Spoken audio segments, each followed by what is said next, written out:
ஓய்வூதியம், பணிக்கொடை உள்ளிட்ட கோரிக்கைகளை வலியுறுத்தி நெல்லை வண்ணாரப்பேட்டை மேம்பாலம் அருகில் தமிழ்நாடு சத்துணவு மற்றும் அங்கன்வாடி ஓய்வூதியர் சங்கம் மாபெரும் வேலைநிறுத்தம் மற்றும் ஆர்ப்பாட்டம் நடைபெற்று வருகிறது. இது தொடர்பான தகவல்களை நமது செய்தியாளர் வரராஜ் சங்கர் வழங்கிட கேட்கலாம்.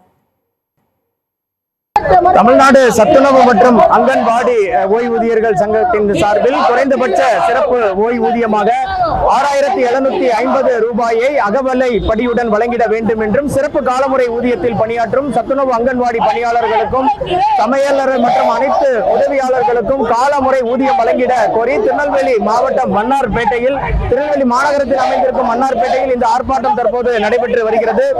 அரசு துறை காலி பணியிடங்கள் நிரப்பும் போது 10 ஆண்டுகள் பணி முடித்த தகுதியுள்ள சத்துணவு அங்கன்வாடி பணியாளர்களை கொண்டு 50% பணியில் அமர்த்திட வேண்டும். சத்துணவு அங்கன்வாடி மையங்களில் பணிபுரியும் பணியாளர்களுக்கு மகப்பேறு விடுப்பு ஓராண்டு வழங்கிட வேண்டும். ஓய்வு பெற்ற சத்துணவு அங்கன்வாடி ஓய்வூதியர்களுக்கு மருத்துவப்படி, மருத்துவ காப்பீடு மற்றும் ஈமச்சடங்கு தொகையாக 25,000 வழங்கிட வேண்டும்.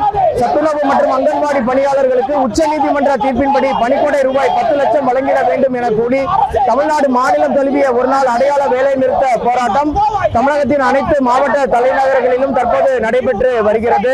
அனைத்து வாக்குறுதிகளையும் இந்த அரசு உடனடியாக நிறைவேற்ற வேண்டும் என கோரி இவர்கள் ஆர்ப்பாட்டத்தில் ஈடுபட்டு வருகின்றனர். சத்தியம் தொலைக்காட்சி செய்திகளுக்காக திருநெல்வேலியில் இருந்து மாவட்ட செய்தியாளர் வரராஜ் சங்கர்.